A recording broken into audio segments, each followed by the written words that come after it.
Order! Order! You are an incorrigible delinquent at times. Behave yourself, man! Less than 24 hours after losing one crucial vote, Boris Johnson has now suffered another defeat. In the last hour, MPs have voted for a bill that could force the Prime Minister to ask for Brexit to be delayed till the end of January next year, something he's pledged never to do. There are more votes to come.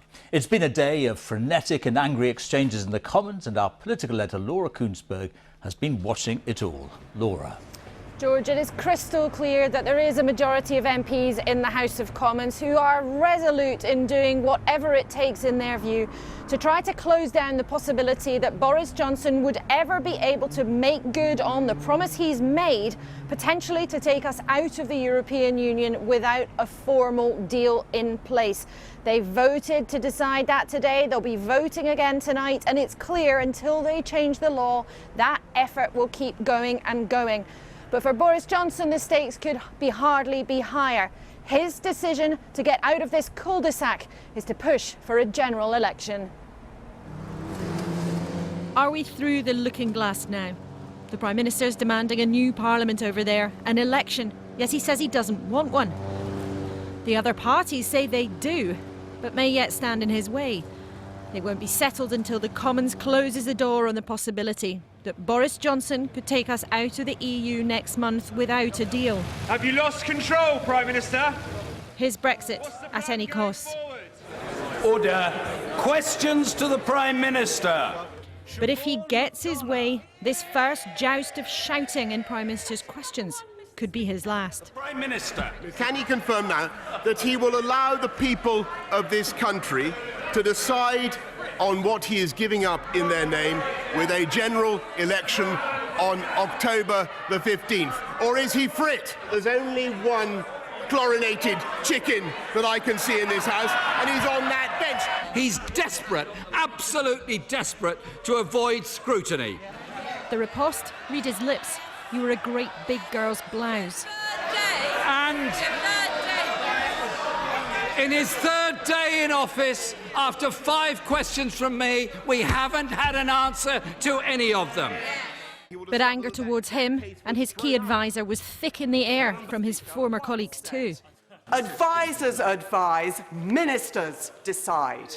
Can I ask the Prime Minister to bear that statement closely in mind in relation to his own chief adviser, Dominic Cummings? No question, this is a leader that repels as well as attracts. A Labour MP today demanding an apology that never came from a controversial column the Prime Minister wrote last year. Those of us who from a young age have had to endure and face up to being called names such as Towelhead or Taliban or coming from Bongo land, we can appreciate full well the hurt and pain felt by already vulnerable Muslim women when they are described as looking like bank robbers and letterboxes.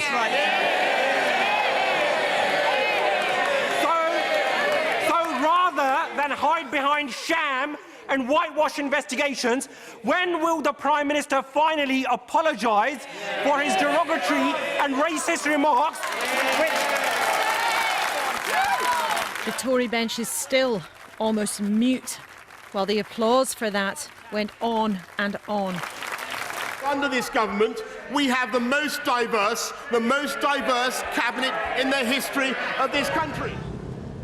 Look elsewhere if you want any signs of healing. The Prime Minister can only bring an end to this particular circus and get his election if MPs succeed in what they're trying to do right now, to force a change to the law that would compel him to ask for a delay to Brexit if there's no deal in place or Parliament doesn't change its mind by the middle of October. Boris Johnson tried and failed to fight them off with extreme measures, and Number 10 is now dead set on an election. I had lots of phone calls from people saying you're doing the right thing. He won't have this MP of long standing alongside him.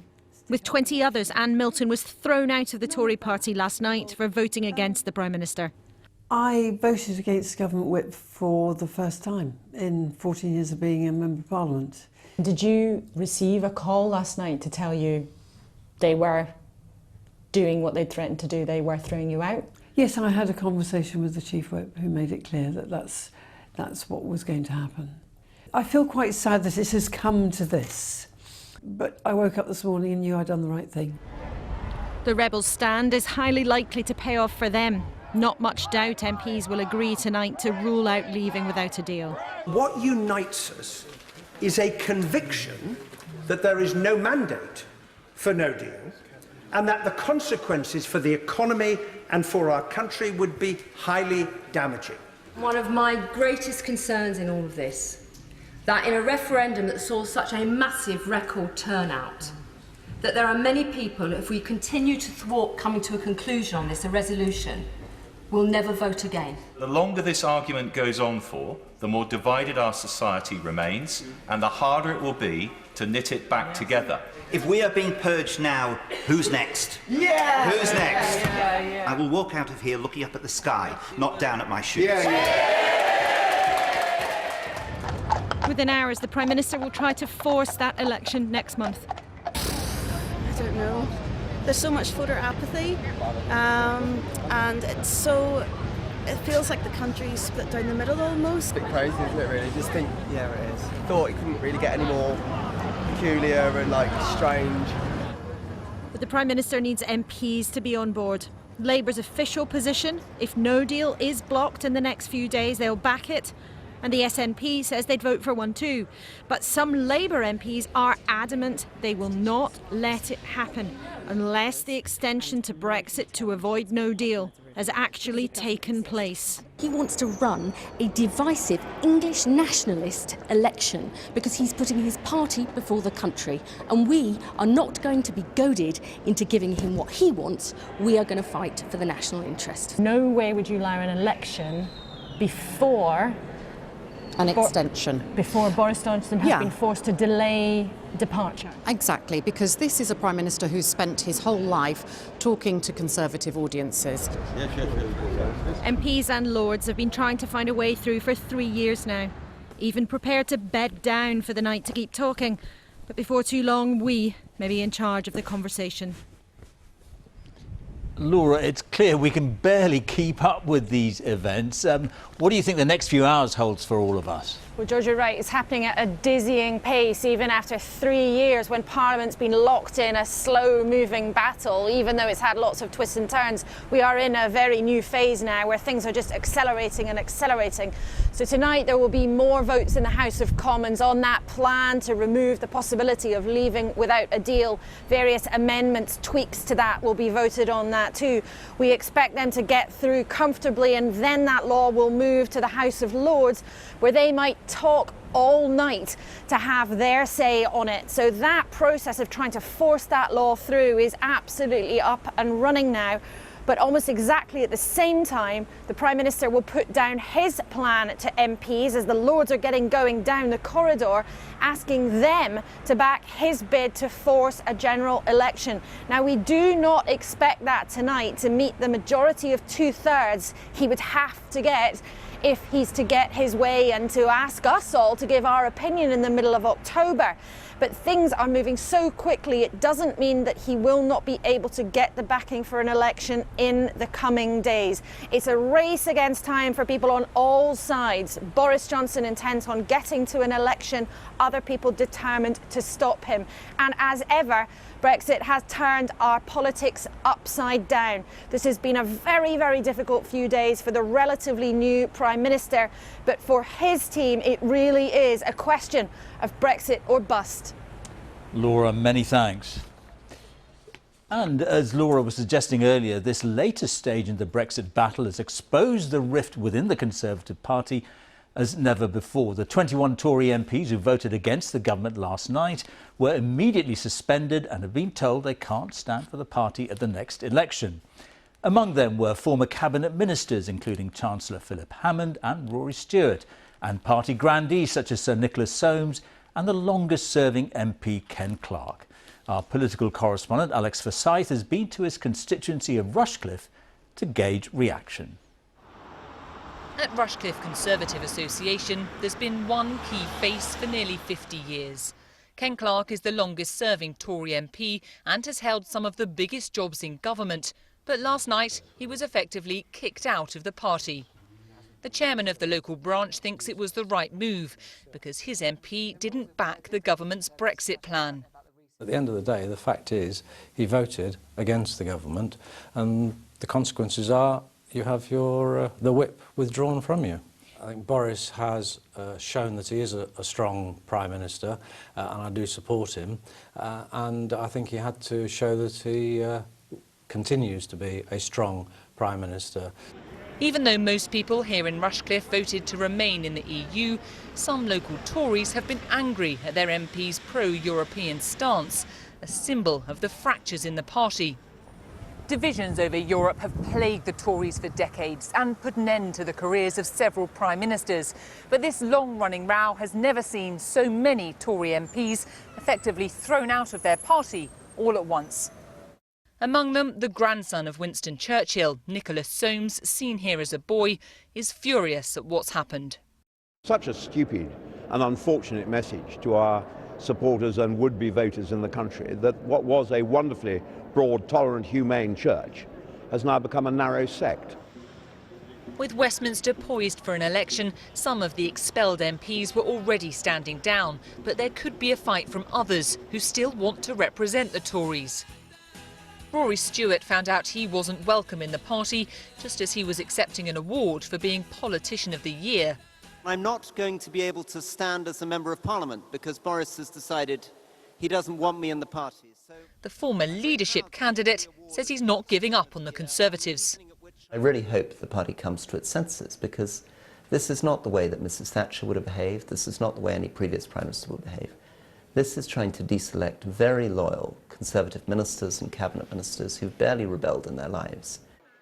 Philip Hammond, the former Chancellor, arrived at Parliament today no longer a Conservative MP.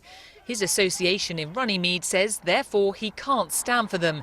But he suggested he might fight back, even explore legal options. The Conservative Party says the rules are clear. If someone wants to stand for the Tories in an election, they have to be on an approved list or a member of the party in Parliament. But if there is a battle over this, it will only deepen the existing rift. Back in Ken Clarke's constituency, there's little harmony among voters either.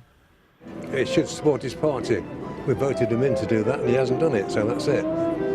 People should be able to express themselves politically, sometimes outside what the party thinks. There is no Conservative Party anymore, is there? There's two completely split rival camps now that can't really be under the same umbrella. So the discord in the Tory party, it seems, is playing out across the country. Alex Forsyth, BBC News, Rushcliffe. So, as we've heard, MPs from across the Commons have voted for legislation to try to block a no-deal Brexit. So where do we go from here? Our Deputy Political Editor John Pienaar has more.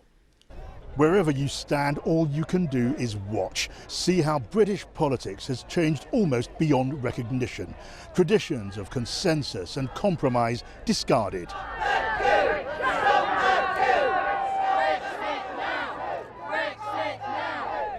In there, the argument has become as angry and bitter as it is out here. Yesterday, Boris Johnson lost the first round. Even some Tory critics say he overplayed his hand, treated the rebels too harshly. He's on the losing side again today, but now Boris Johnson has set his sights on an early election, and this deadly serious game is on. Point of order, Mr Nicholas. MPs are ploughing in a single day through the bill to block no deal and delay Brexit. More than enough of them to beat the government. Labour, SNP and Plaid, Lib Dems and the Tory outcasts. Many different aims but a single plan. Stop a no-deal Brexit. So what does the Rebel Alliance want? Well, to outlaw no deal, obviously, and opposition leaders want an election after that mission's accomplished. Meanwhile, in meetings, on social media, in the tea rooms and among the statues, some outcast Tories and Labour MPs want a Brexit deal. Others want a referendum. Labour's promising one after the election, maybe on a new deal if there is one. Otherwise, a choice between no deal and remain. And that's what the Lib Dem wants. They say, though, stop Brexit. And so does the SNP, who believe this crisis could be taking us closer to an independent Scotland, the end of the Union. Now, down there, perhaps the most genteel debating chamber in the democratic world, well, things are about to turn ugly. This country has high standards of... The Lords must pass the rebel bill too, resisted bitterly, hour by hour, by Brexiteer peers. They'll wrangle through the night as the government's opponents here try to take special powers to push the no-deal law through by the end of the week. It could drag on and on. What then? What's the Prime Minister's plan? Well, an October the 15th election, if only the Commons would let him. But it takes 2/3 of MPs to agree to an early election. That's 434 of them. And we saw yesterday the numbers weren't there. Well, what about Labour? They look split. Some close to Jeremy Corbyn say they'd like to move within days to back an early election. Others want to wait until they can force Boris Johnson to break his defining promise and seek a Brexit extension in Brussels, though he's promised we'd leave, deal or no deal, by October the 31st. Humiliation. The outcome? Anyone's guess. If this was a game, it would be gripping. But this is no game. And that report was from our Deputy Political Editor, John Pienaar. A Tory Prime Minister who says he doesn't want an election, but in the next hour or so is about to try to get one. A Labour leader who's been asking for an election virtually every day for the last 2 years, now saying he won't vote for one. Welcome to British politics as we head into another extraordinary evening. Opposition MPs are trying to rush through legislation which will outlaw a no-deal Brexit, supported of course by 21 rebel Tory MPs, some of whom in a very modern night of the long knives had the whip taken away from them by text. Normal rules do not seem to apply. At his first Prime Minister's questions, age-old conventions were broken. Mr Johnson swore about, if not at, the opposition benches, the bitter divisions across the House on full display. What is the slogan? What do we want? What do we want? Dither and delay. When do we want it? We don't know. I really fail to see how I can be accused of undermining negotiations, because no negotiations are taking place. As the anti-no deal bill hurtles through the Commons, just an hour ago another defeat for the government and another Tory rebel as the former chairwoman of the Conservative Party, Caroline Spelman, joins the 21 but is not thrown out of the party. And as the Chancellor tried to deliver his spending review, this from an irate Speaker. The Right Honourable Gentleman, in the course of a statement, seems to be veering into matters out with, not even tangential, but unrelated to the spending round. And huge anger too, directed at the Prime Minister's Chief of Staff, Dominic Cummings, even from his own side, for the way he has behaved towards One Nation Conservatives. And here in Brussels, they are deeply perplexed by what the Le Monde newspaper described as another mad day in Brexit land. And even if there were any concessions they were prepared to make here, no one in Brussels believes they would survive the votes in Parliament. And then there is the state of the intense negotiations about a new deal touted by the Prime Minister. David Frost, Matt Fryer, Channel 4 News. Aren't these negotiations a sham? Have you actually got something in that bag of yours? What is the point of these negotiations if you actually got nothing to propose? Boris Johnson says, as he still maintains, that there are intense negotiations. There's no negotiations. So tonight, MPs have seized control of the Commons agenda, and right now they are in the midst of debating and voting on a bill to block any chance of a no-deal Brexit on October 31st. Boris Johnson says he won't ask Brussels for a delay and he won't resign to trigger an October election. But if the opposition forces the bill through the Commons tonight, he will ask MPs to vote for just that. And he's accused Jeremy Corbyn of being frit and chicken after Labour said they wouldn't support an election unless there was no chance of no deal. Rarely has there been a day quite like this in Westminster. Our political editor Gary Gibbon is with me now. We seem to say that every day, Gary. We do. Every day seems more extraordinary than the last, precedent broken even more. What's happening in there at the moment is that MPs are voting on amendments to that bill that has come from the opposition parties with Tory rebels, which would compel Boris Johnson, if he was Prime Minister, to seek a Brexit delay. That's what he's calling the surrender bill. These amendments, none of them are expected to pass, so the bill is expected to pass through the Commons intact and go to the House of Lords. What Boris Johnson is expected to do when this bill finishes here tonight is come to the House of Commons and ask for an early general election. And not only does it seem that the opposition parties aren't ready to help him out with that, they want to nail down the no-deal bill before that happens and maybe nail down some other things. But there's quite a few Tory MPs, it seems, who aren't ready to back him on that. So yet again, he's going to be frustrated, and he could be in this extraordinary position where he's almost a sort of zombie prime minister. He can't go one way, he can't go the other, and he's being spoon-fed policies by a House of Commons which is in opposition to him and which he doesn't want to implement. It's an extraordinary set of circumstances. He's just been talking to Tory MPs. You were talking about some of the anger that there's been about the deselections that happened yesterday. There was a bit of booing when one Tory MP at the meeting tried to say that had been a good idea. Boris Johnson, perhaps a tad disingenuously, said he couldn't do anything about that because that might undermine the Chief Whip. I think most people think the decision came from number 10, not the Chief Whip, and not just number 10, but maybe even that aide you were talking about, Dominic Cummings. That, when he was asked about him, Boris Johnson said, "Oh, don't pick on the advisor. I am Dominic Cummings in a latex mask. We are one of the same, but I'm the guy in charge." It has been an extraordinary day, a day I have to say, where there has been an awful lot of really quite bad language flying around. There was some flying around yesterday as well, not least it seems from Dominic Cummings. Some even used potty language by the Prime Minister in his first ever Prime Minister's Question Time. But I can reassure you there's none of it in this report. The ayes to the right, 329. The noes to the left, 300. The bill trying to tie the Prime Minister's hands and force his signature on a request for a Brexit delay cleared its first hurdle in the Commons 2 hours ago. Boris Johnson's attempts to stop this moment happening at all failed last night. And those rebels he punished by throwing them out of the party today mocked him and others with much longer records of revolt. And indeed, I voted for the withdrawal agreement on every occasion that has been presented to the House, which is more than can be said for my right honourable friend, the Prime Minister, the Leader of the House and other members of the Cabinet whose serial disloyalty has been such an inspiration to so many of us. Mr. Speaker. They laughed together and sat together, a chunk of the Tory establishment now in exile. The former Chancellor said Boris Johnson had conducted a mass purge, but he had to rebel because he'd seen the full horror of what no deal would mean, and there was no attempt at negotiations really going on. Because actually there is no negotiation going on with the EU. We've had confirmation from multiple sources across the European Union that nothing is happening, confirmation from within government that nothing is happening. Straight after the bill demanding a Brexit delay is passed, Boris Johnson plans to call a vote on an October election.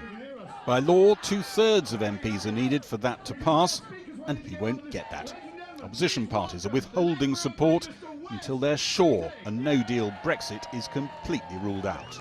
In his first Prime Minister's Question Time, Boris Johnson accused Jeremy Corbyn of being chicken. I really don't see how, with a straight face, the right honourable gentleman can accuse anybody of being unwilling to stand up to scrutiny when he will not agree. He will not agree to submit his surrender bill to the verdict of the people in an election.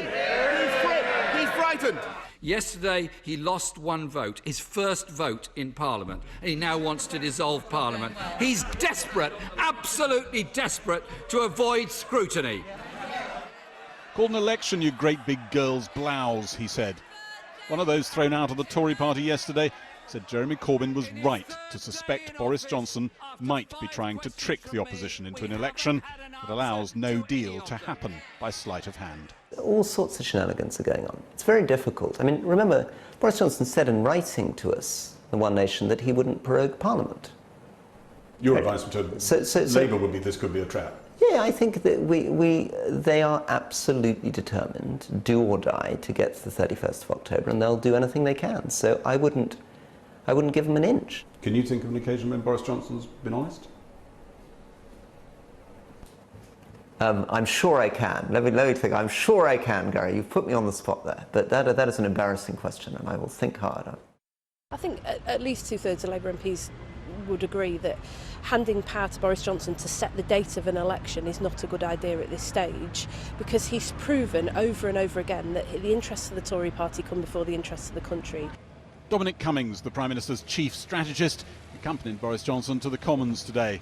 Former Business Secretary Greg Clark has told friends Mr Cummings was sweary and abrupt with him when he was seeking a compromise approach yesterday afternoon. I don't see how Mr Johnson can retain his credibility unless he deals with this issue. It is abhorrent. It shouldn't have happened. It's not the first time. Man has established a reputation as a bully. We don't allow that in Parliament. So either he goes or the Prime Minister's reputation is damaged, and the Prime Minister needs to understand that. Advisers advise, ministers decide.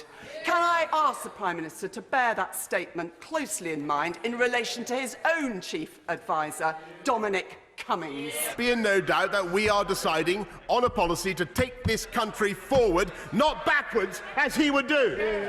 One Labour MP seized the moment to attack the Prime Minister for past comments he said stirred race crimes, including his newspaper reference to Muslim niqabs as letterboxes. When will the Prime Minister finally apologise for his derogatory and racist remarks? Racist remarks, Mr Speaker, which have led to a spike in hate crime.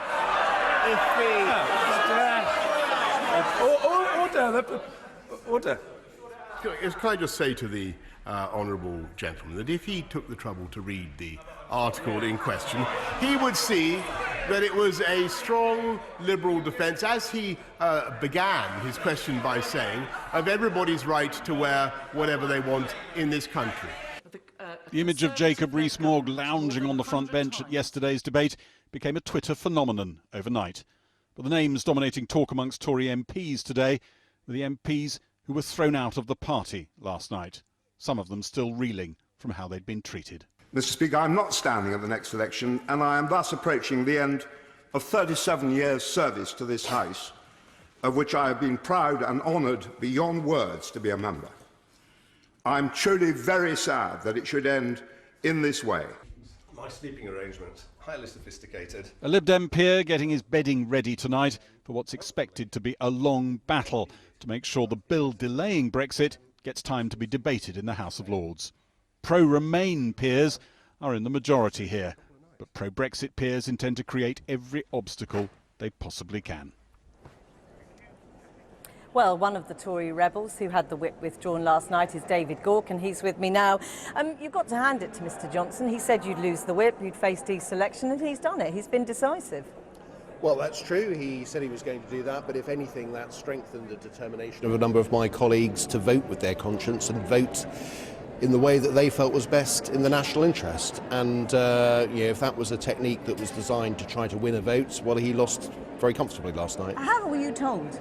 I got a voicemail message. I was travelling home and on the underground, and once I got sort of overground, I looked at my phone and there was a voicemail message from the Chief Whip. And you knew it was all over? Well, I was expecting it, and I knew that others had also had that phone call, and to be fair, we were told in advance, or at least we saw it in the press, that we were going to have the whip withdrawn, and but nonetheless, I don't think that really put anybody off. I mean, Boris Johnson said voting against the government would undermine him, would undermine what the government is trying to do in terms of negotiations with the EU. It's perfectly reasonable in those circumstances to withdraw the whip. Well, a lot of people voted against the whip when Theresa May was Prime Minister. That certainly didn't help her negotiations. And one of those people was Boris Johnson, of course, now leader of the Conservative Party. But look, in reality, this idea that the issue is about Parliament and that's what's standing in the way of getting a deal. The problem is the government hasn't got a plan that they've presented to the European Union. They haven't got a workable plan to deal with the Irish backstop issue, and they've held back from putting that plan forward because they know it'll be dismissed. So when they say negotiations are going well, that they have put forward a decent replacement for the backstop, you don't believe them? Well, I and a number of Conservative MPs yesterday met with the Prime Minister and indeed his chief negotiator, and we were told two things. One, that they hadn't put a plan forward, And two, the reason they hadn't put the plan forward now was because if they did, they know it would be rejected. Where does that leave you? Well, the fact is that if Parliament doesn't intervene, as I believe it must do, we will leave without a deal on the 31st of October. We will crash out to the enormous detriment to the British people. So that's why Parliament has to intervene. We have to get this legislation through and we have to implement it. Part of the difficulty for you and the other opposition MPs is that you don't offer an alternative other than a delay. Well, at the moment, we are destined to crashing out on the 31st of October. And do you think that's Boris Johnson's preferred option, in truth? I don't know whether it's his preferred option. I think probably he would like to get a deal, but it's all very well wanting to get a deal. You've got to want the means as well, and he's not doing that. He doesn't have a coherent plan. He doesn't have a proposal of how he is going to reach an agreement with the European Union. There isn't a credible, workable solution to the issue that he's identified, which is the backstop. But where does that leave the Tory party? People like you, some dismissed by text, some lucky enough to get a voicemail. A Conservative Party that now doesn't have a place for Sir Nicholas Soames and Kenneth Clarke, 100 years of service to your party between them. What do you feel about that? I think the Conservative Party is in its worst crisis in its history. And the challenge that we face, or the Conservative Party faces, that it is turning its back on moderate, pragmatic, pro-business voices who have voted Conservative, perhaps all their lives.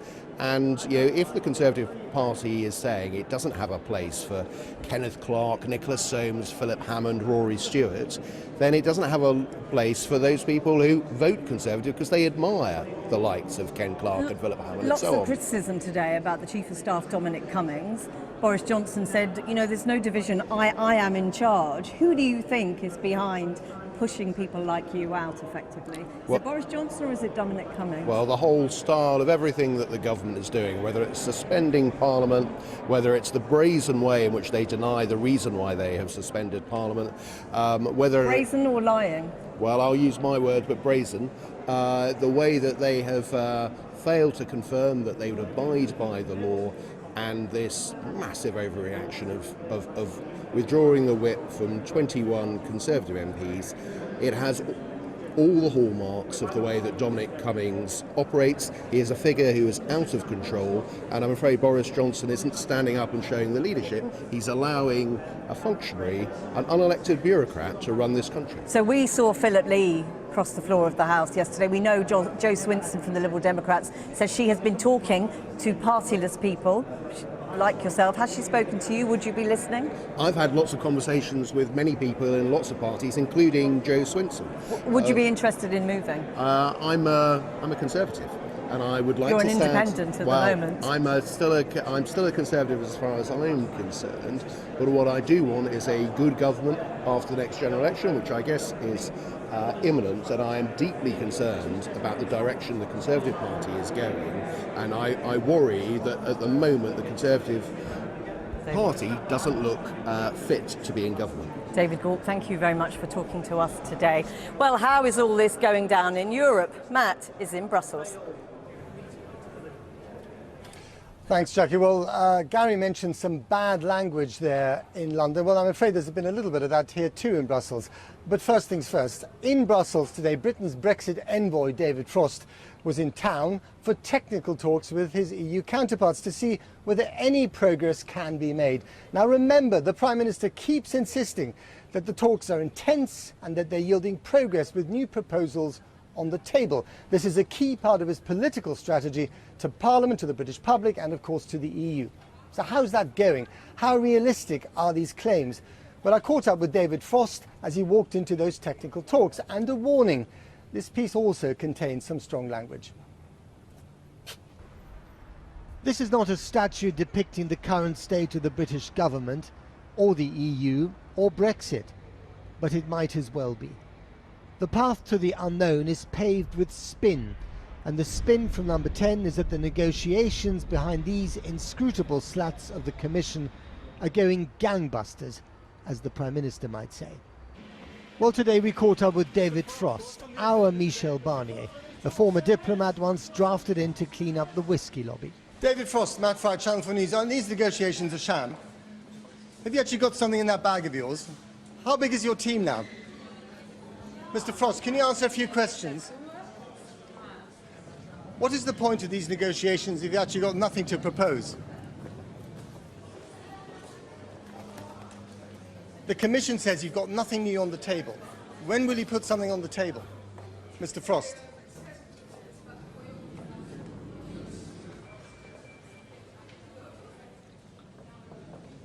Are you just going through the motions, Mr. Frost? Can you please give us an answer?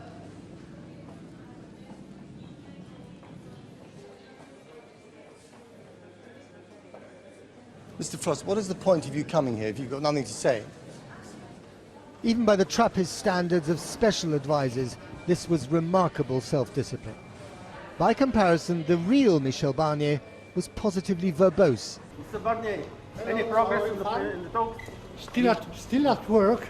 Still at work. Mr. Barnier, No, it's okay. I don't want to make any comments. Still at work. Anything new from the I'm UK still at side work. today? Next attempt at enlightenment about the state of these negotiations, speak to a senior MEP on the Brexit steering group. When Boris Johnson says, as he still maintains, that there are intense negotiations That's going bullshit. on. That's bullshit. There's no negotiations. There's no negotiations simply because the British position is to say we don't want the backstop and we don't want the backstop. Counter-proposal? Nothing. So basically they say come back with something that pleases us. That's not a negotiation, so they are not negotiating. So when he is saying that there are intense negotiations going on and that they're making progress, is that a lie? I think it's a lie. It's not because, well, you send a couple of people to Brussels to sip coffee together that you have negotiations. Negotiations is putting options on the table, negotiating the details and trying to forge agreement. He's not interested in an agreement. What he's interested in is giving the illusion that he negotiates in good faith with bad people. And that ultimately, if there's disorder, if there's disruption because of no-deal Brexit, well, you know, I tried, but these bloody Europeans can't really negotiate. When you look at the politics in London, are you filled with despair or hope at the moment? Well, rather hope, actually, because there's clarification within the Tory party. Now we know that this has become an English nationalist party, a Brexit party, not really better than Farage's party. Is that the way you see it? Yeah, exactly. So there's a clarification. English nationalist party, they claim to be, well, to defend the United Kingdom in all its parts, etc. This is rubbish. They are not. They are English nationalists, and they want hard Brexit. They want a no-deal Brexit to happen. And in Brussels, they're fully expecting a no deal and throwing money and resources at the problem, even making the union's emergency funds available. We have announced that we are ready to consider financial support to member states to cushion the effects of a no-deal Brexit, taking into account the available funding that is there at EU level. So we have looked at that, and now, in order to be fully ready for an eventual no-deal Brexit, we have made the necessary legislative proposals. Better safe than sorry. In other words, when you've prepared for the worst-case scenario, the threat of bringing it about loses its sting. Well, in that building just behind me, the European Parliament, there is the meeting of the Brexit steering group, briefed by Michel Barnier, the chief negotiator. And as he walked into that meeting, which I think might still be going on or is just about to end, I had a quick word with him. After my meeting with the member states, now the Parliament, still at work, and I just want to tell you that the EU will remain in any circumstances vigilant, united and calm. Thank you. That was Michel Barnier. Well, here I'm joined now by the Vice President of the European Parliament and German MEP Katharina Barley, who served until recently as Justice Minister in the Berlin government. Thanks for coming on the programme. Now, you're not actually just German, you are Anglo-German, hence Barley. What do you make of what you see in London at the moment? Well, you always think it can't become any worse, and it does. I mean, we see the language becoming more and more aggressive, but no new proposals being on the table. So we here are waiting anxiously how this development is going to end. So when you hear language like surrender and victory, I mean, you know, evoking the kind of the days of the Second World War, which plays quite well amongst some Tory party members, as an Anglo-German, what do you make of that? Well, it's of course playing with the fears and with the prejudices that people have, and I'm very, very worried, because this is actually what Europe is about. The people and peoples come together and meet on the same level. And if you risk this peaceful, this common sense that we have had just for national or even party political interests, I find that very, very disturbing. Do you find it offensive as well?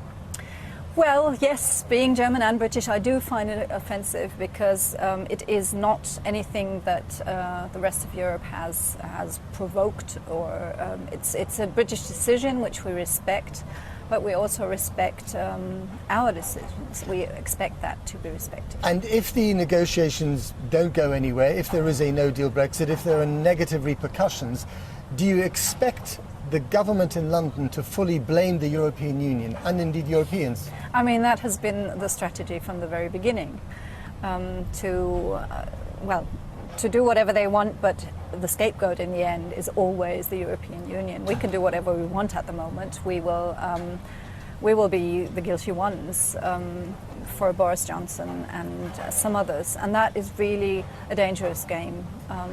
I'm very, very worried indeed. Boris Johnson is convinced, as are many members of his government and his party, that because the German economy, an export economy, is having some problems at the moment, is teetering on the edge of recession, that you would be vulnerable to the threat of a no-deal Brexit, because it would have an impact on the German economy, and therefore you might be in a position to give certain concessions to the British government. Is that a realistic strategy? Brexit will have an impact on all our economies. A no-deal Brexit would have an even harder impact on all our economies, but it's the exact opposite of what Johnson is expecting. Why? Because the more you put pressure on the European Union, economically or politically, the more you have to stay together as the 27 remaining. Because it's not only about the relationship between Britain and the European Union. It's about the existence of the European Union. So we have to stick together, and we will. In other words, if you cut the Brits a cake-and-eat-it deal, a bespoke deal, you're afraid that other countries might want to do the same? Well, yes, not the ones that a lot of people are talking about, not Poland or Hungary, but countries like the Netherlands or Denmark or whoever. But a club that is so insecure about its own togetherness is perhaps not a very healthy club, you could say. Well, I mean, we're 28 still, very, very different countries, and that's fine. I mean, that's part of our strength. But of course, the interests are different too, and they're the ones who pay more, they're the ones that receive more, but we have a common goal, and we have common values, and we have the same values as the British have, I hope. So it would be better to build bridges than to act aggressively against each other. Katerina Barley, thank you very much indeed. Okay, so back to you, Jackie, in London. More from me later.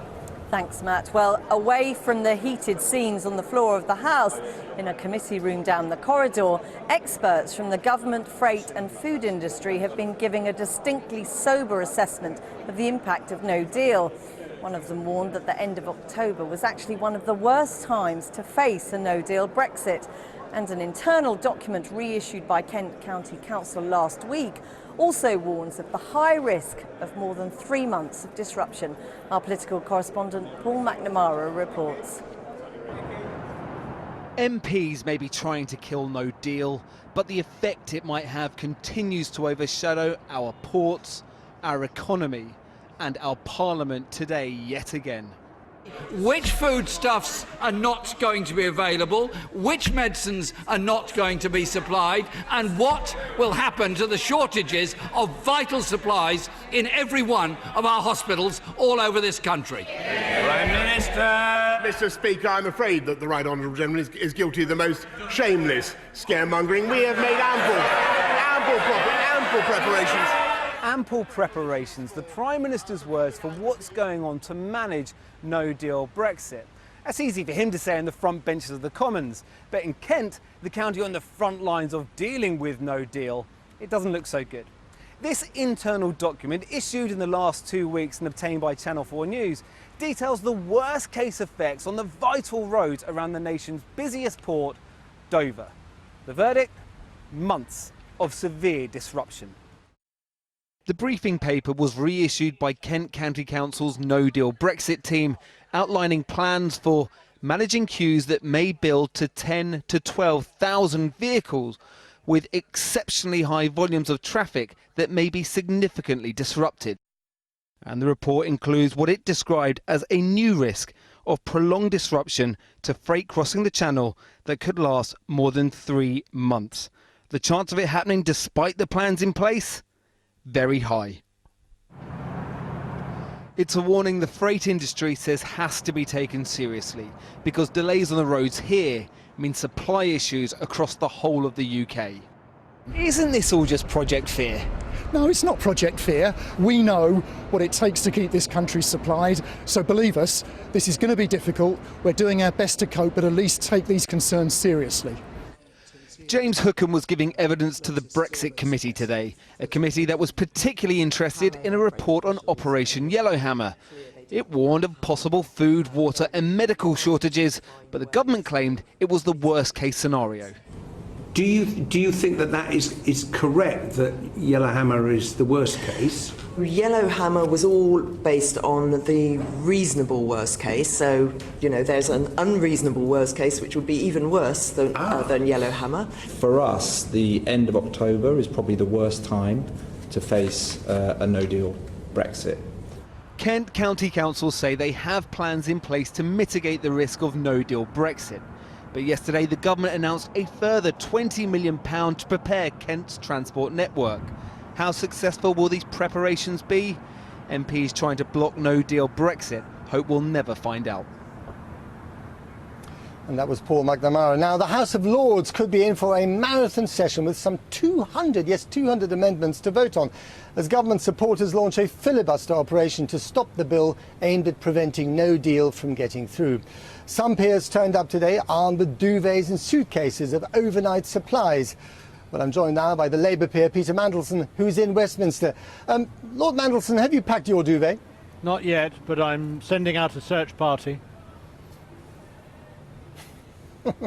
You think you'll need it? Yes, almost certainly. The people who are trying to defeat this bill have tabled well over 100 amendments simply to the business motion, to the programme motion. That's before we even get to the bill itself.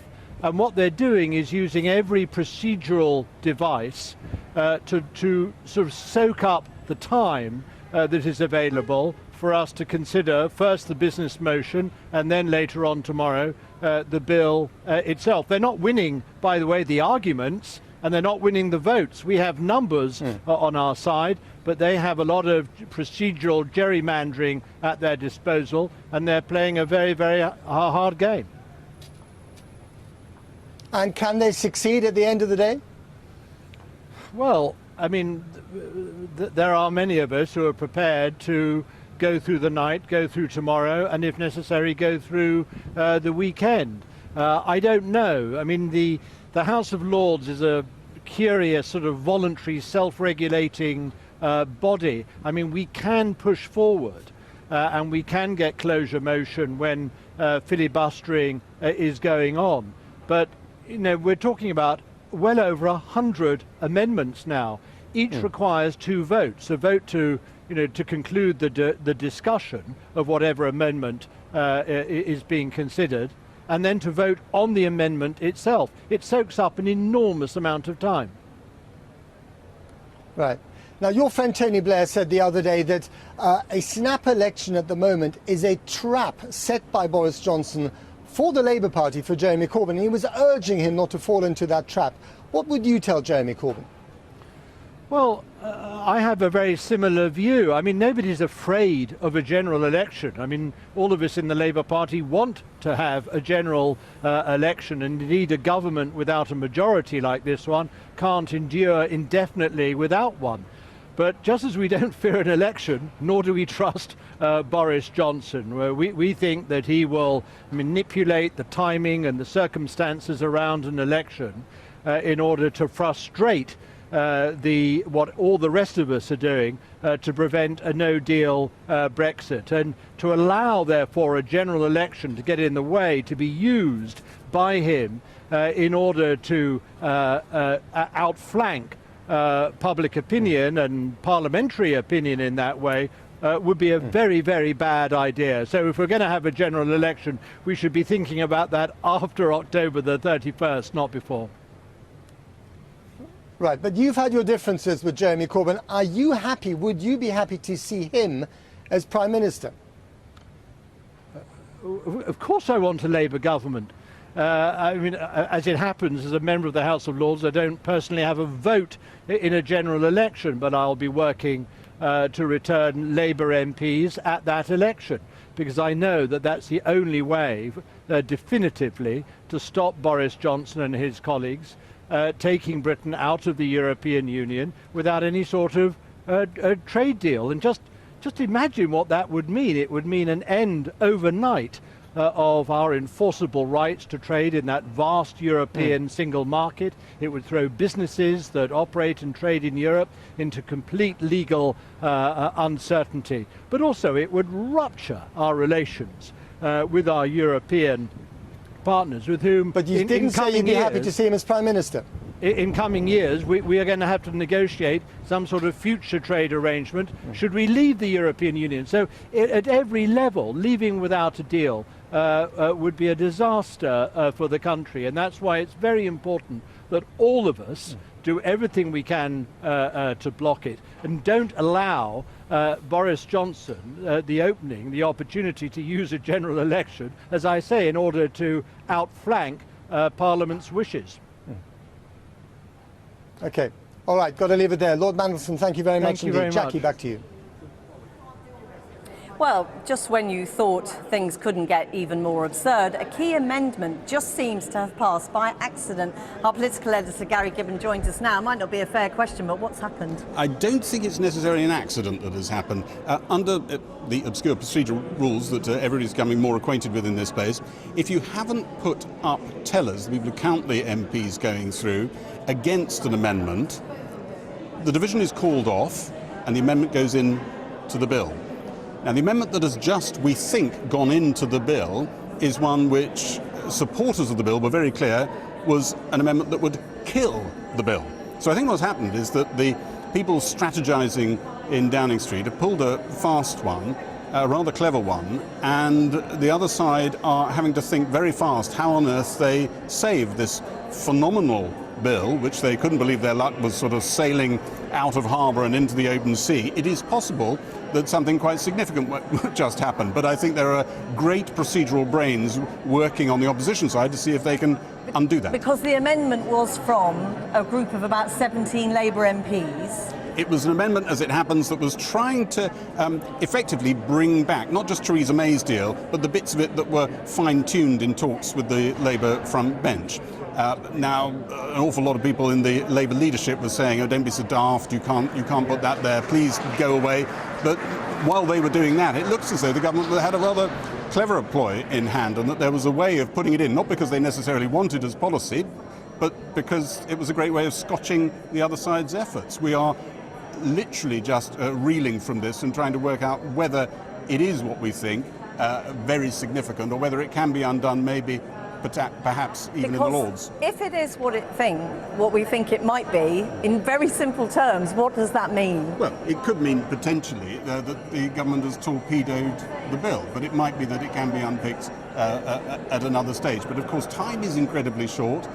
We were talking about the Lords' procedures being just getting underway today to try to create time for this whole thing to be considered in the Lords.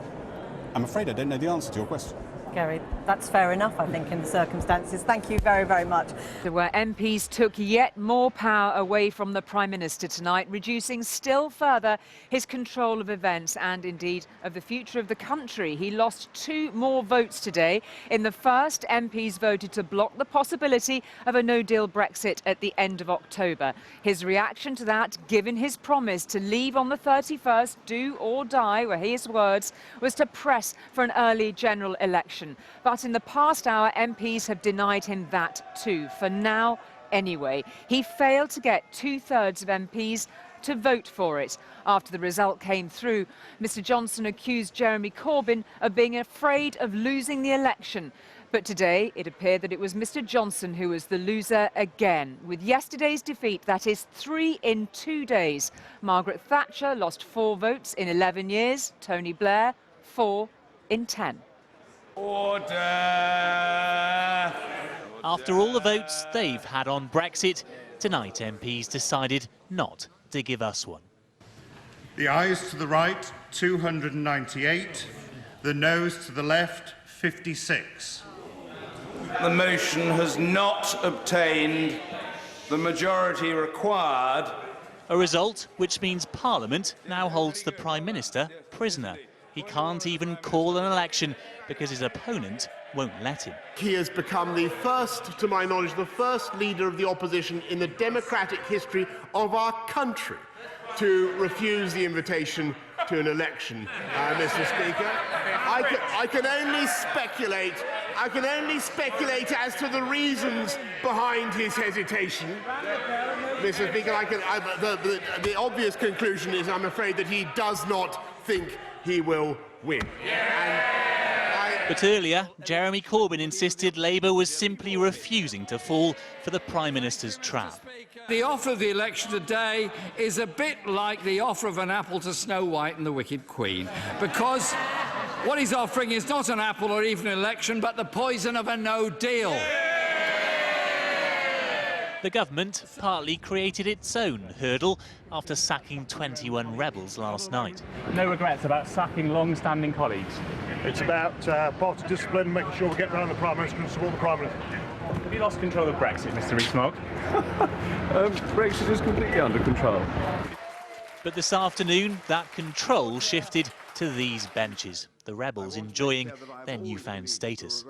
Indeed, I voted for the withdrawal agreement on every occasion that has been presented to the House, which is more than can be said for my right honourable friend, the Prime Minister, the Leader of the House and other members of the Cabinet whose serial disloyalty has been such an inspiration to so many of us. Tonight they used it to back a bill preventing a no-deal Brexit on Halloween, once more dividing this party. Many of us now on the backbenches have had the privilege of seeing the detailed analysis from within government about the precise and damaging effects of such a no-deal Brexit. We have a system of parliamentary government, not government by parliament, and that is a fundamental constitutional principle, and this bill offends that principle. During the votes, there was an unexpected twist. Can the sergeant just explain the divisions off? And Theresa May's deal might be back on. An amendment means it could be resurrected, but otherwise the bill passed the Commons without any trouble. So the ayes have it, the ayes have it. Unlock! An hour ago, MPs carried the bill through to the Lords, where tonight peers have begun their debate. Here, the government will try to run down the clock. They're bedding in for a long night. All these English people that live in Spain, have you ever thought about what they do in Spain and why they can live in Spain? Outside Parliament, the protesters rehearse the same old debate.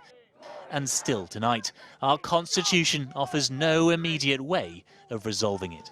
Paul Brand, News at 10, Westminster. Well, joining me now is Robert, who's been talking to the Prime Minister just in the last hour. Hotforded it back from Downing Street. Take us through it, Robert. Well, it was over there, actually, in his office in the Commons.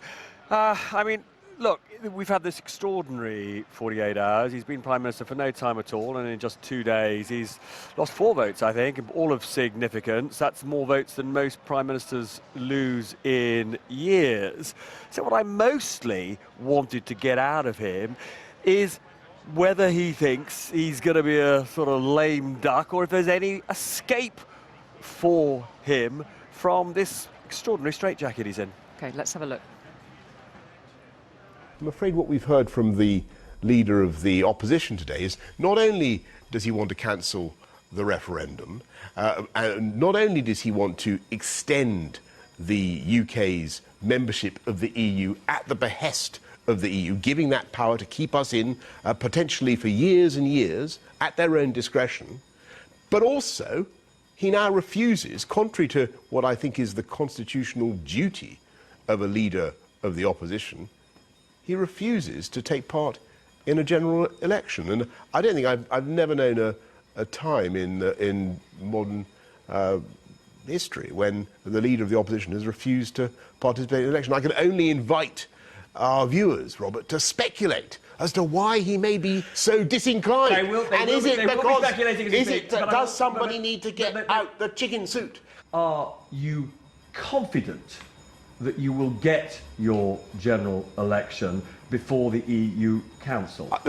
On that, I mean, back to where we were, I think that the Labour Party and indeed the Scottish Nationalists, who also seem to be against trusting the people with an election, I think they're going to find themselves steadily in an unsustainable... Because you can't enjoy not having the numbers to do anything. Are you going to be a permanent lame duck? We've talked about chickens. Are you going to be a permanent lame duck, or will you get your general election? I think that the position of the Labour Party, who to be so consumed by cowardice as to resist a general election, is not politically sustainable. Ken Clarke, probably the best known, certainly the longest serving Tory MP, held a whole variety of cabinet posts. You wrote a biography of Winston Churchill. He was his grandfather. Most people think there is something spectacularly odd about... Well, I think what most... about, distinguished Tories like that being thrown out. Yeah, and look, I mean, these are friends of mine, and believe me, I take absolutely no joy in any of it. But it was very sad and surprising that they should choose to undermine the UK's ability to get a deal, because that's what it does. That's what it does. And I think what the country wants to see is clarity and determination in coming out of the EU on October the 31st. And alas, for those colleagues who had plenty of warning and explication about what we want, they were, I'm afraid, backing a bill, the surrender bill, that effectively frustrates Brexit. So clearly not backing down at this stage. And from whatever we talk about ducks and chickens in the course of the interview, Robert, people will look at this moment with Boris Johnson and say, where is the strategy? Where is this necessarily taking us if he's already plotted what moves next? So look, simply calling Jeremy Corbyn a chicken, I don't think it's going to work in and of itself, but Jeremy Corbyn has been saying for 2 solid years he's desperate for a general election. I think that if Boris Johnson does what I expect Boris Johnson to ultimately do, which is to agree to the legislation that is going through actually tonight the House of Lords, which would force him to ask the EU to delay Brexit. He said that's the last thing he wants to do. But I think he's going to have to agree to that legislation. I think at that point, Jeremy Corbyn will find it impossible to resist the demand for a general election. But then we come down to the really important question of when that general election will be.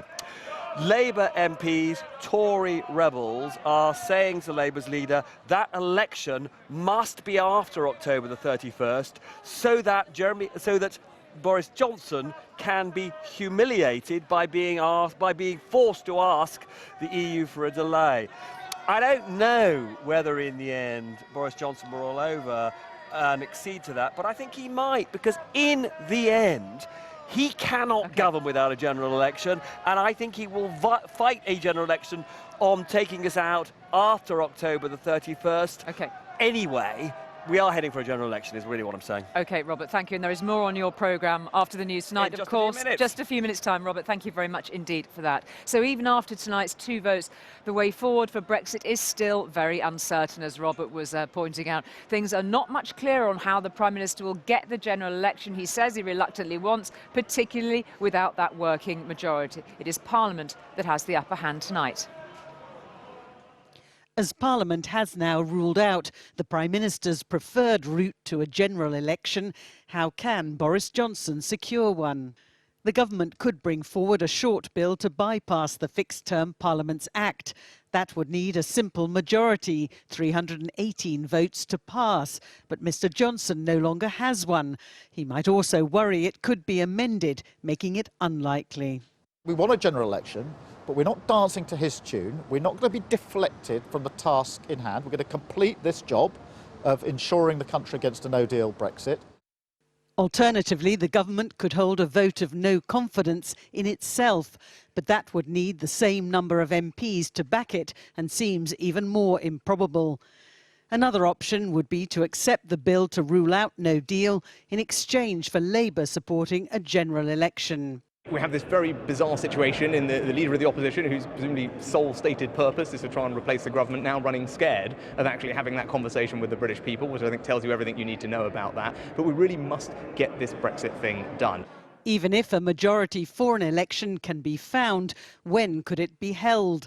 The Prime Minister wants a poll on the 15th of October, ahead of the EU Council, where he claims he can get a deal. But opposition parties may push for it to be after October the 31st. Very awkward for Mr Johnson if by then he had reneged on his promise to leave the EU. Losing could mean he overtakes former Prime Minister George Canning, after whom this London pub is named, who holds the record for being in office for the shortest period of time. Is there a danger that Boris Johnson could go into the history books for all the wrong reasons? He's playing for high stakes and he could lose. There's a serious chance that he could break the current record held by George Canning for shortest serving Prime Minister. George Canning served for less than 120 days in 1827, and if Boris Johnson does lose his job in the near future, there's a serious chance he could break that unfortunate record and be remembered for that. The end result of any election could be a new mandate for Mr Johnson, or his ousting from number 10, or, believe it or not, another hung parliament. Libby Vina, News at 10, Westminster. Well, in view of what's been happening here, the European Union's chief Brexit negotiator, Michel Barnier, has decided to cancel his first public speech in the UK since the referendum. So he won't be in Belfast as planned on Monday. It wouldn't be appropriate, he said. But he has been speaking in Brussels today, and our Europe editor, James Mates, of course, is there. James, what did he have to say? Well, importantly today, there's been quite a lot of talking going on, but no negotiating. The first person here was David Frost, who is the senior civil servant who's the government's point man with Brussels. He was in this building, the Commission, for several hours, very Sphinx-like in terms of not telling us what he was doing, but we do understand that no new proposals were put on the table by Britain. In other words, nothing to negotiate over. And that was then confirmed by Michel Barnier's briefing of senior European Parliament members this afternoon, in which again it was confirmed that nothing new has been put forward by London, nothing for them to get their teeth into in terms of moving the negotiations on. The talk then moved on quickly to the issue of the extension. It is firmly expected here now, after events of the last 2 days, that at the summit here in the middle of October, if there hasn't been a general election before it, a British Prime Minister will be turning up with legal instructions from Parliament to ask for an extension. I think it is highly likely the extension would be granted because a general election would be imminent. And what they want here, they're not desperate for Britain to stay or for there to be another referendum. What they're desperate for is a majority in the British House of Commons for something. OK, James, thank you. Well, before either of today's votes here in the Commons, there was that small matter of Boris Johnson's first Prime Minister's questions, and that involved some awkward, not to say uncomfortable moments. He was accused of using bad language in one instance, sexist language in another. But the most electric moment of the session, prompting clapping from Labour MPs, was when Mr Johnson was accused by one of their number of using racist language. If I decide to wear a turban, or she decides to wear a hijab or a burqa, does that mean that it is open season for right honourable members of this House to make derogatory and divisive remarks about our appearance? Beneath all the Brexit brawling, this stinging attack could have been buried. The Prime Minister accused of racism. For those of us who from a young age have had to endure and face up to being called names such as Towelhead or Taliban, or coming from Bongo land, we can appreciate full well the hurt and pain felt by already vulnerable Muslim women when they are described as looking like bank robbers and letterboxes. When will the Prime Minister finally apologise for his derogatory and racist remarks? While MPs broke convention by breaking into applause, Boris Johnson was defensive. I speak as somebody who is not only proud to have Muslim ancestors, but to be related to Sikhs such as himself. And I'm also proud, Mr. Speaker, to say that under this government we have the most diverse cabinet in the history of this country. This is what sparked the criticism, an article last year in which Mr Johnson said Muslim women wearing burqas looked like letterboxes. Research released just this week suggests after those comments, Islamophobic incidents rose dramatically. With leadership comes a big responsibility, and words have consequences. Please reflect on the words that you're using, because they do have an impact, and people look out to you as role models. But today there was no apology. Instead, the Prime Minister took the opportunity to strike the opposition. Any hint of apology for the virus of anti-Semitism. Perhaps a reflection of the combative times we're in. Rebecca Barry, News at 10. Well, with me now is the Conservative MP, Sir Paul Beresford. Sir Paul Beresford, I wonder how you feel about a Tory party that now has no space for Sir Nicholas Soames, Sir Kenneth Clarke, that is withdrawing the whip from 21 Tory rebels. We've been through it again. We went through it in Maastricht, we came out the other end, we won the elections, we're going to do it again. So it's acceptable? You're happy with it? No, it's not acceptable. I'm not happy with it, but we will repair the wounds and we'll come back. But you repair the wounds with people like Sir Nicholas Soames, now no longer a Tory MP, standing down? Well, then I don't have any difficulties with him because he's not in my team. So that's where we are now with the Tory party. You're either on the team or you're out of the team. We had that with John Major during Maastricht. He sacked a largest number of people, they were out of the team, we put ourselves back together and we came back. Because the cause is greater than the individuals. That's absolutely right. And so all those people who feel it's very brutal, who are looking at people like Sir Nicholas Soames, Sir Kenneth Clarke, 100 years of service and devotion to the Tory party between them, gone. Good collateral damage. No, it's not collateral damage, it's their choice. They chose it. I've spoken to some of them are friends of mine, and just asked them why. And some of them are sad that they've done it. And given a chance, I think they wouldn't have done it if they'd thought it through more carefully. Why, in your view, is it justified? Boris Johnson talked about the fact if you don't vote, if you're voting against us, you're destroying any chance of a negotiation with the EU. That's nonsense, though, isn't it? No, it's not nonsense, because the negotiations I know that are going on towards getting an answer, and quite a number of used experts who put things into number 10. I got a note today from one of their experts in number 10 thanking me for the stuff they put in, that they're going to use, they're going to go forward, but they can't go through it until they're ready and until they've got over this hurdle. So you've been talking to people, you're confident the negotiations are ongoing, because there are many within your party who don't believe negotiations. No, you don't negotiate till you've got your plans and you've got it all organised and you're ready, and they're not quite ready. They're going through a number of different scenarios and they will be discussing them, and then they will go in with the negotiations. Europe, meanwhile, is waiting to see if Boris survives this and this government survives. If it does, negotiations. So just to clarify, as you understand it, there are no negotiations going on from the British side. We've not offered up anything in terms of a new deal on the backstop. We've not offered up any other alternatives. I don't know if there aren't, but I know they're working on stuff ready to take there. And to ask now ignores the fact that you've got to get your ammunition lined up, powder dry, then you go and negotiate. David Gauke, who's one of the rebels who's lost the whip, says he believes the Conservative Party is in its worst crisis that he can ever remember. Many people would back him on that, wouldn't they? He's not old enough. He doesn't remember May Street. So you're quite happy with the run of things at the moment? I am not happy with it at all, because we're going to have to repair, we're going to have to climb back again and win the next election. And I just wonder, do you think it's coming from Dominic Cummings or Boris Johnson? It's coming from the whole team there, and they're giving advice. I know some of the team really well. It's not just Cummings. There's a team, and some of that team are experts, and I'm not going to name them because they'll be picked on the way Cummings has been picked on. Oh, you think he's being picked on?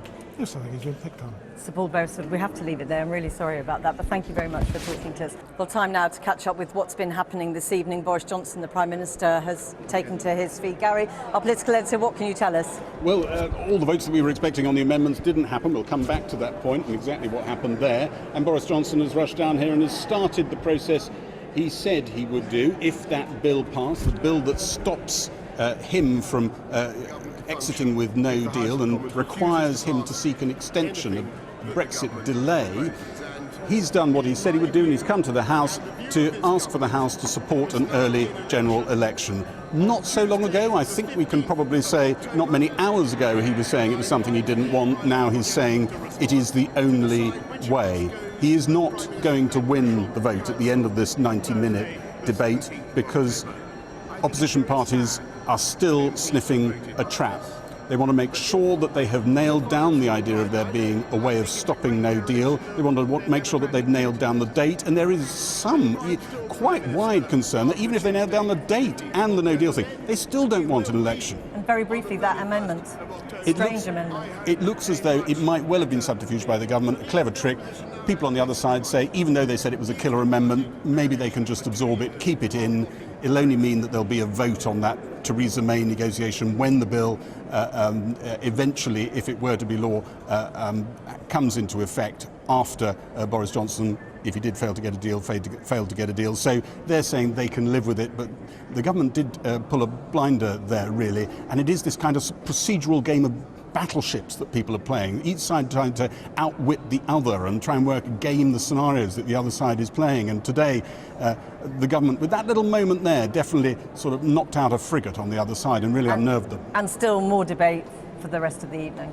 90 minutes of this, a vote at the end, but quite clear the government is not going to win. But where Labour's going to end up on an early election, big question mark. One person who's been in cross-party talks with them said the Labour Party right now is all over the place. Gary Gibbon, thank you very much for joining us. Much more to talk about.